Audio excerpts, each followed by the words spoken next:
Bismillahirrahmanirrahim. Assalamualaikum warahmatullahi wabarakatuh. Ang ibig sabihin ng kapayapaan naway suminyo habag at awa ng dakilang lumikha. Naway suminyo rin mga minamahal kong mga kapatid sa pananampalatayang Islam at sa mga hindi po Muslim. Magandang hapon. So ito yung nagawa natin isa pang germinate natin, nabutasan natin sa ilalim. So ulitin ko, no, bakit ba tayo gumagawa ng mga ganitong video, no? Unang-una, siyempre, para sa katulad nating PWD, we just want to share sa mga kapwa nating PWD na kahit na sabihin natin na tayo ay yung nasa bahay or wala masyadong pinagkakabalaan, we should be more, yung kumbaga useful sa bawat araw. Halimbawa ng ganito, kung wala naman kayo pinagkakabalan, magtanim tayo ng halaman. Yung halaman na itatanim natin, yung mapapakinabangan naman natin sa hinaharap.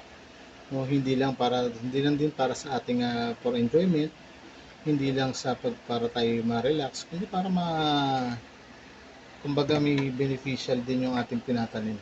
Katulad nito, kung tatanim ko naman dito susunod, yung kamatis naman. So, meron na tayong mix dito na soil na ginawa ko sa isang container. Meron tayong loam soil, tapos yung isang soil natin meron mga fertilizer. So minix lang natin 50%. So diwali 1% 100% lahat.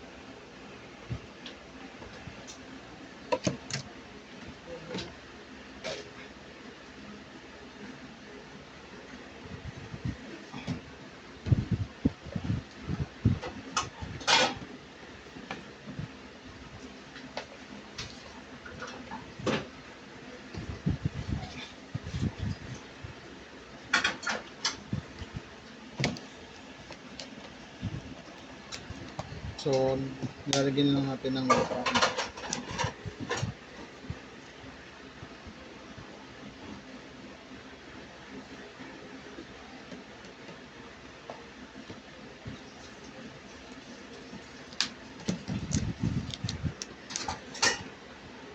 So, yan.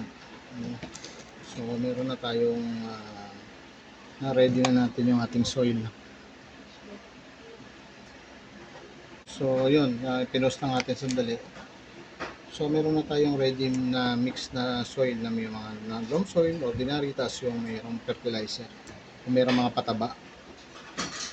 So, ang itatanim naman natin dito, susunod yung ating in-order natin kahapon na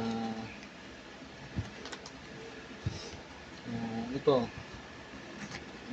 kamatis. So, gumagawa tayo ng mga ganitong klase ng mga video, ulitin ko, para po tayo sa mga kapwa natin PWD. Meron tayong kumbaga another na pwede natin magawin, no? Nag-enjoy na tayo, nare-relax na tayo sa pagtatanim. So may pakinabang pa yung mga tinatanim natin.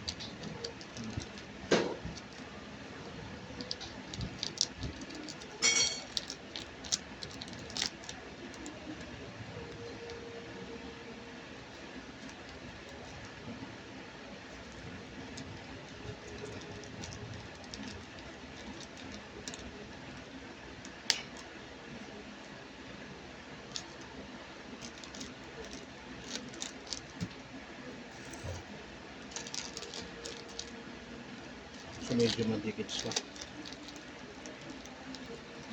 So ayan, so ang paglalagay natin ng mga buto, hindi dikit-dikit. So dapat pag naglalagay tayo ng mga seedlings natin, medyo hiwalay-hiwalay para yung mga ugat pag nag-ugat sila, hindi magkakabuhol-buhol. So bismillah.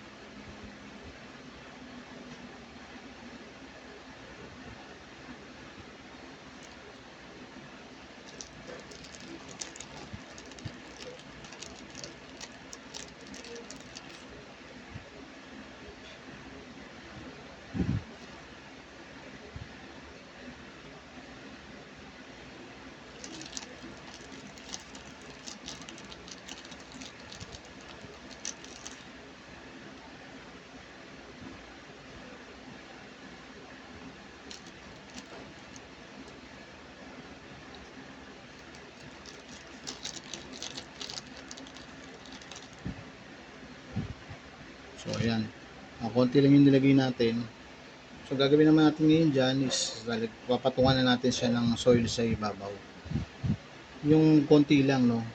Para hindi masyadong hirap yung pagsibol ng ating mga seedlings kung mag-germinate na siya. Hindi masyadong malalim. Hindi siya mahirapang umusbong.